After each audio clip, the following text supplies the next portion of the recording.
मला दिसत नाही. पाहू शकता तिथे लालपरा आहे आणि भाऊ आणि पप्पा ते पावसाचं काम करत आहे. इकडच्या बाजूला मम्मी 1-2 काटक्या उचलून ठेवते. तिकडे हिरो उभा आहे आणि हे पहा 2 साऱ्या केल्या नाहीत की तवर कुठाना झाला. असो, शेतकरी आहोत, कष्ट तर असतंच.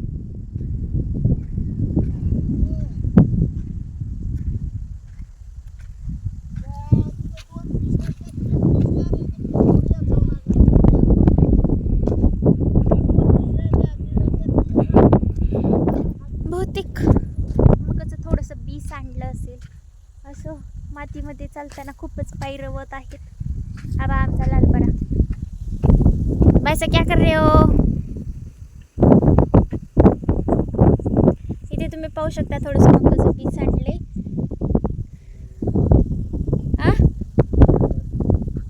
अयो मातीमुळे भरले असेल. हा सांडले नव्हतं सो तर ही नळी आहे ना ही भरली होती. कोणच्या साईडची, माझ्या का पप्पाच्या? हा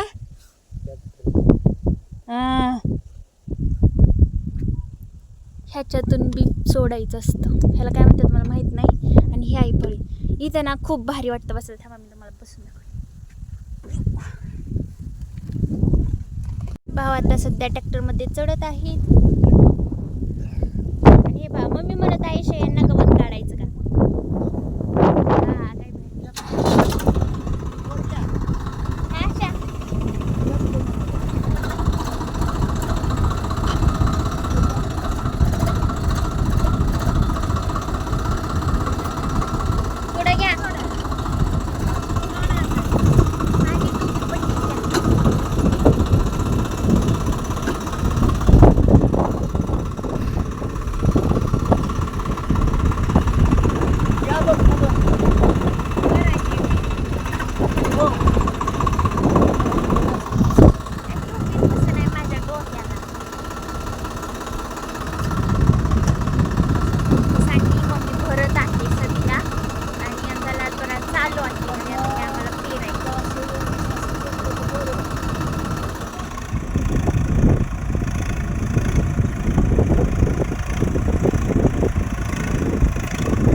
सुरू झाला का पावसाने पण हजेरी लावली आणि खरंच खूप भारी वाटलं. तुम्हाला सांगते आमचा खर्च म्हणजे ऊस थोडासा हे झाला वगैरे वगैरे आडवा पाहिजे होतं असं. आणि आता सध्या इथं आमचं पेराय चालू आहे आणि बऱ्याच म्हणजे जून महिन्यामध्ये अख्ख्या जूनमध्ये पाऊस पाऊस नव्हता ना, तर काय रील पडत होत्या की जांभळाची सपरंग पडल्यावर पाऊस होत नाही.